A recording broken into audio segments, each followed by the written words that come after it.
नमस्कार विद्यार्थी मित्रांनो, कैलास सरमास या यूट्यूब चॅनलमध्ये सर्व विद्यार्थ्यांचं पुन्हा एकदा स्वागत आहे। बघा विद्यार्थी मित्रांनो, आज आपण इयत्ता 10वी साठी सगळ्यात महत्त्वाची जी ट्रिक्स आहे आपण ती बघून घेणार आहे। कारण मित्रांनो लक्षात घ्या, आजच्या व्हिडिओमध्ये तुमचे 2 ते 3 मार्कचे बोर्डाचे मार्क हे फिक्स असणार आहे। कारण मित्रांनो लक्षात घ्या, तुम्हाला जर डिटरमिनंट सॉल्व करायचा असेल, जर तुम्हाला क्रॅमर्स रूल सॉल्व करायचा असेल तर लक्षात घ्या मित्रांनो, आजचा व्हिडिओ हा तुमच्यासाठी स्पेशल आहे मित्रांनो। कारण निश्चयकाची किंमत काढा म्हणजेच काय डिटरमिनंट सॉल्व करा किंवा क्रॅमर्स रूलने उदाहरण सोडवा, याच्यावरती 100% कुठलाही क्वेश्चन पेपर उचका, त्याच्यामध्ये तुम्हाला अशावरती उदाहरण दिसतं तुम्हाला। त्याच्यामुळे मित्रांनो तुम्हाला 2 ते 3 मार्क जर तुमचे फिक्स करायचे असेल तर व्हिडिओ हा शेवटपर्यंत नक्की बघा।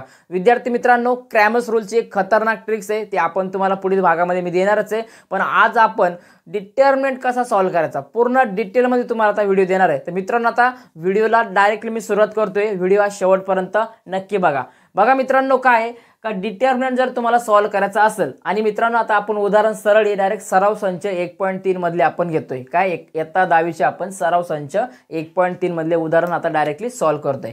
बघा मित्रांनो, पहिलं उदाहरण आपल्याकडे दिलेले बघा, काय दिले मॉड मध्ये 5, 2, 3 आणि 4 अशा प्रकारचं उदाहरण दिलेले, बरोबर आहे। याला डी ने डिनोट करतात, कारण डी म्हणजे काय डिटरमिनंट। लक्षात एकदम बेसिक आहे, लक्षात घ्या डी म्हणजे काय डिटरमिनंट।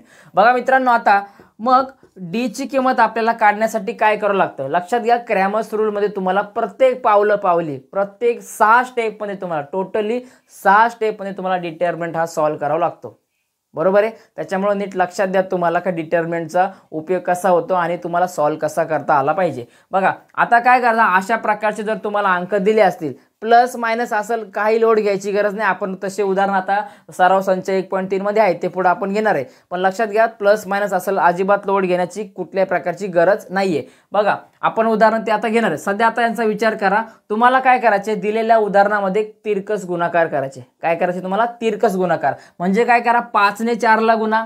बघा काय करा, 5 गुणिले 4 घ्या, म्हणजेच काय बघा 5 गुणिले 4 वजा 2 गुणिले 3 किंवा 3 गुणिले 2, काही लोड घेण्याची गरज नाही। बघा काय तिरकस गुणाकार करायचा आणि या गुणाकाराला काय करायचं, दोघांच्या वजाबाकी करायची। काय करायची, वजाबाकी करायची। एकदम सिंपल ट्रिक्स आहे बघा मित्रांनो, अजिबात काय हार्ड नाही। बघा 5 गुणिले 4 करा किंवा 4 गुणिले 5 करा, काहीच प्रॉब्लेम होत नाही। वजा घ्या, 2 गुणिले 3 करा किंवा 3 गुणिले 2 करा, काही प्रॉब्लेम होत नाही। फक्त तिरकस गुणाकार करताना लक्षात घ्या 5 ने 4 ला गुणा किंवा 4 ने 5 ला गुणा, काहीच लोड घ्यायची गरज नाही, कारण तुमचं उत्तर हे सेमच येणार आहे। करा गुणाकार, 5 गुणिले 4 5 चोक 20 वजा 3 दुने 6। मग मित्रांनो लक्षात घ्या डी ची किंमत काय येणार आहे, 20 मधून 6 गेले किती उत्तर येणार आहे, 14 येणार आहे, बरोबर आहे। मग आपल्या डिटरमिनंटची किंमत किती आली, याची 14 आली। लक्षात घ्या याच्यावरती उदाहरण 100% विचारलं जातंय, त्याच्यामुळे नीट लक्ष द्या।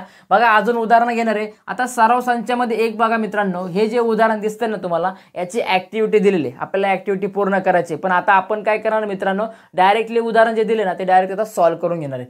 बघा काय दिले आपल्याला, समजा आपण डी बरोबर घेऊया 3, 4, 2 आणि 5 अशा प्रकारचे अंक दिलेले, बरोबर आहे। काही लोड घेण्याची गरज नाही। नियम काय सांगतो, तिरकस गुणाकार करा। काय करा, क्रॉस मल्टिप्लिकेशन करा, डायरेक्ट तिरकस गुणाकार करा। 3 गुणिले 5 करा, 3 गुणिले 5 घ्या, वजा 4 गुणिले 2 करा किंवा 2 गुणिले 4 करा, काहीच प्रॉब्लेम येत नाही, कारण आपला गुणाकार 4 दुने 8 होतो आणि बेचोक पण 8 होतो, बरोबर आहे, बदलू शकत नाही। त्यानंतर बघा मित्रांनो, काय डी बरोबर करा 3 5 15 वजा 4 दुने 8 येणार। त्यानंतर बघा मित्रांनो, डी ची किंमत काय येणार, 15 मधून काय करा 8 वजा करा, आपल्याला उत्तर भेटणार आहे 7 उत्तर भेटणार आहे, बरोबर आहे। म्हणजे डिटरमिनंटची आपली किंमत किती भेटलेली मित्रांनो, लक्षात घ्या 7 भेटलेली। आणि लक्षात घ्या या स्टेप इतक्या सोप्या आहे ना, सोप्या ट्रिक्सने शिकवतोय, फक्त लक्षात ठेवा तिरकस गुणाकार करायचे आणि काय करायचे, वजाबाकी करायचे। आता याच्यामध्ये आपण पुढले प्रश्न 2 मधले उदाहरण दिलेले, आणि एक तर उदाहरण असं आहे का सगळ्यात IMP उदाहरण आहे, ते परीक्षेला तुम्हाला 100% बऱ्याच प्रश्नपत्रिकेमध्ये उदाहरण दिसते। त्यामुळे मित्रांनो नीट लक्ष द्या, आपण आता ते उदाहरण पण घेणार आहे। चला आता मित्रांनो पुढचं उदाहरण बघूया। बघा मित्रांनो, आता आपल्याला पुढचं उदाहरण बघायचंय का सराव संच 1.3 मधला बघा दुसरा प्रश्न दिलेला बघा का निश्चयकांच्या किमती काढा। बघा आता या 3 डिटरमिनंट दिले आपल्याला, तिघांची किंमत काढून घ्यायची, नीट समजून घ्या। बघा इकडे मायनस दोन्ही उदाहरणे आणि याच्यामध्ये बघा छेदामध्ये उदाहरणे, त्याच्यामुळे लक्षात कन्फ्यूज होऊ शकतं। आणि याच्यातलं सगळ्यात IMP उदाहरण आहे ते शेवटला आपण सॉल्व करून घेणार, त्यामुळे मित्रांनो नीट लक्ष द्या। बघा मित्रांनो, सुरुवातीला आपल्याला माहिती आहे डी ची किंमत काढायची। आता मी काय करणार, डायरेक्ट जरा घेतोय, बरोबर आहे। बघा काय करायचं, आपल्याला तिरकस गुणाकार करायचा असतो। काय करायचं आपल्याला तिरकस गुणाकार करायचे. म्हणजेच काय होणार, -1 गुणिले किती येणार 4 होणार. वजाचं चिन्ह आहे म्हणून काय करा, इथे वजा साइन दिलेलं आहे, मायनसचं साइन दिले म्हणून काय करा, त्याला ब्रॅकेट तयार करून घ्या. बघा मित्रांनो, आता काय करायचं आपल्याला, तिरकस गुणाकार केल्यानंतर मायनसचं साइन घ्या पुन्हा, म्हणजे वजाचं साइन घ्या आणि काय करा पुन्हा 2 गुणिले 7 घ्या किंवा 7 गुणिले 2 घ्या, काहीच प्रॉब्लेम नाही. बरोबर आहे. तिरकस गुणाकार बघा, तिरकस गुणाकार केल्यानंतर त्यांचं काय करा, गुणाकार करून घ्या. 4 गुणिले 1 4 एकी 4, वजा चिन्ह दिले म्हणून मायनसचं वजा चिन्ह देऊन टाका. पुन्हा हे वजा चिन्ह दिले, वजा देऊन टाका. दोघांचा गुणाकार करा, बेसाती 14 येणार. बरोबर आहे. मग डी ची किंमत बघा मित्रांनो, काय डी ची किंमत बघा. आता एक लक्षात घ्या, आता इथे मायनस मायनस चिन्ह दिलेले, बरोबर आहे. आपल्या चिन्हांचा व्हिडिओ पण आहे मित्रांनो, त्याच्यावरती स्पेशल मी व्हिडिओ पण बनवलाय. मायनस प्लस वगैरे कुठलाच तुमचा घोटाळा होऊ शकत नाही. तो व्हिडिओ देखील तुम्ही बघू शकता त्या रेफरन्ससाठी, त्याच्यामध्ये पूर्ण डिटेलमध्ये दिलेले. बघा मित्रांनो, मायनस मायनस काय असेल तर प्लस होतं, म्हणजे दोन्ही चिन्ह सारखे असेल तर काय होतं, त्यांची बेरीज होते. मग 14 अधिक 4 करा, किती होणार, 14 अधिक 4 18 येणार. आणि मोठ्या संख्येचं चिन्ह द्या. आता मोठी संख्या 14 आहे, इथं वजा आहे म्हणून याला वजा चिन्ह द्या. आपलं उत्तर येणार आहे बघा मित्रांनो, डी ची किंमत आली का वजा 18 उत्तर आपलं आलेले. बरोबर आहे. पुढचं उदाहरण बघा. आता मित्रांनो, आपण हे उदाहरण सॉल्व्ह करणार आहे. इकडे आपण उदाहरण घेऊया. बघा, डी ची किंमत काढता असताना काय करतो आपण नॉर्मली, का तिरकस गुणाकार आपल्याला करायचा असतो. बरोबर आहे. मग आता आपण काय करणार, 5 गुणिले 0 घेणार. 5 गुणिले 0 तिरकस गुणाकार, वजा चिन्ह घेणार, वजा 7 गुणिले 3 घेणार, वजा 7 गुणिले 3 घेणार. वजा चिन्ह याला काय करा, ब्रॅकेट द्या, एक कंस तयार करून घ्या.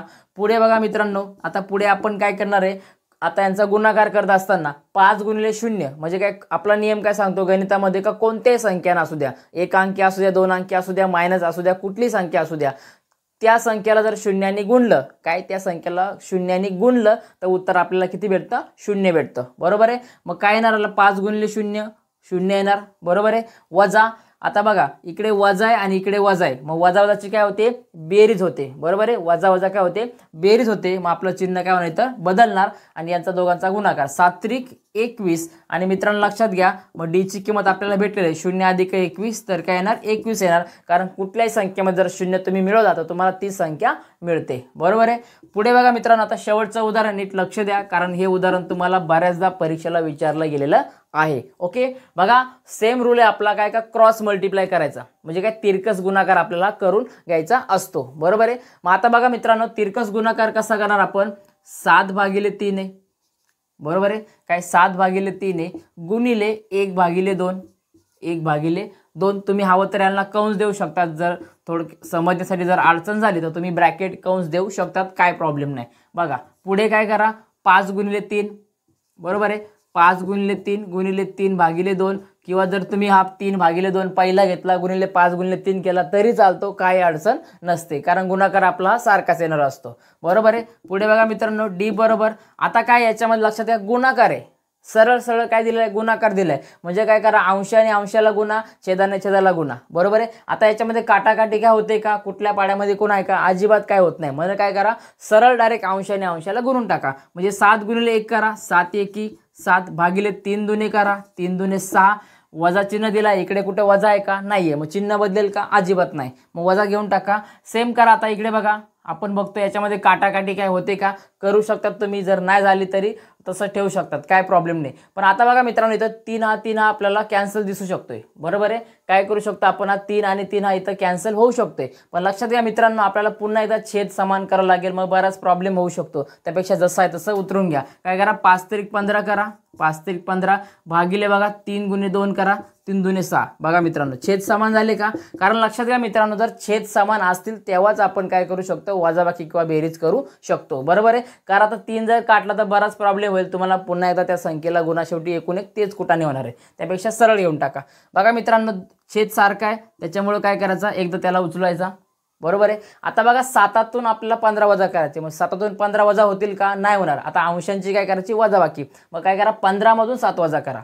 आता जर दोन्ही छेद समान असले ना, तर अंशाची तुम्ही जर बेरीज असेल तर बेरीज करा, वजाबाकी असेल तर वजाबाकी करा. आता आपल्याला दिले वजाबाकी म्हणून आपण काय करणार, वजाबाकी. 7 मधून 15 जात नाही, मग काय करा, 15तून 7 वजा करा. 15तून 7 गेले किती येणार, 8 उत्तर येणार. बरोबर आहे. काय येणार, 8 उत्तर येणार. आणि मोठ्या संख्येचं चिन्ह म्हणजे 15चं चिन्ह म्हणजे किती येणार, वजाचं चिन्ह. बघा मित्रांनो, आता डी बरोबर, आता काय करा, याला 2 ने भाग देऊन टाका डायरेक्टली. बरोबर आहे, 2नी बघा 3नी जात नाही तर 2नी जाणार, मग 2च्या पाड्यामध्ये 8 कुठपर्यंत आहे, 4 पर्यंत आहे आणि 6 कुठे 3 पर्यंत आहे, मग काय येणार 6 आणि 8, तर आपल्याला उत्तर भेटले -4/3. हे आपलं डायरेक्टली फायनल उत्तर आहे, काहीच याच्यामध्ये चेंज होऊ शकत नाही. बघा अगदी सिंपल ट्रिक्स आहे, थोडक्यात समजून घ्या. हे उदाहरण नीट समजून घ्या तुम्ही बघा, कारण हे तुम्हाला परीक्षेला नेहमी विचारलं जातं. हे उदाहरण तुम्हाला एकदा मी पुन्हा एकदा समजून सांगतो, कारण परीक्षेला नेहमी विचारलं जातं. बघा नीट लक्ष द्या, काय दिलंय 7/3 दिलाय, बघा 5/3 दिला, 3/2, 1/2 दिलाय. काय करा यांचा तिरकस गुणाकार करा. 7/3 गुणिले 1/2 घ्या, वजा यांची वजाबाकी आपण करतो 3/2 किंवा 5/3 या दोघांचा काय करा गुणाकार करा.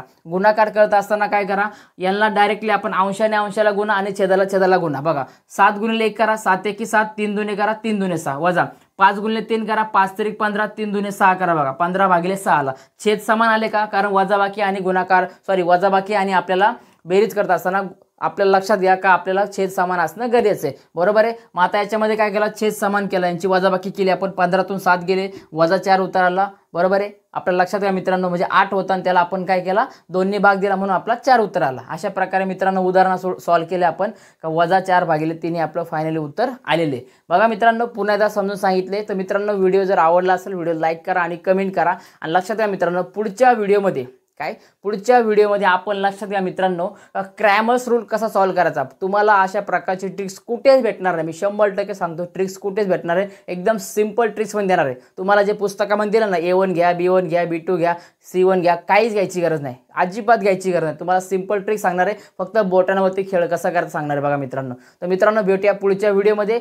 चॅनलवरती नवीन असाल चॅनलला सबस्क्राईब करा आणि व्हिडिओला लाईक करा आणि व्हिडिओ कसा वाटला कमेंटद्वारे नक्की कळवा. भेटूया मित्रांनो आता पुढच्या व्हिडिओमध्ये.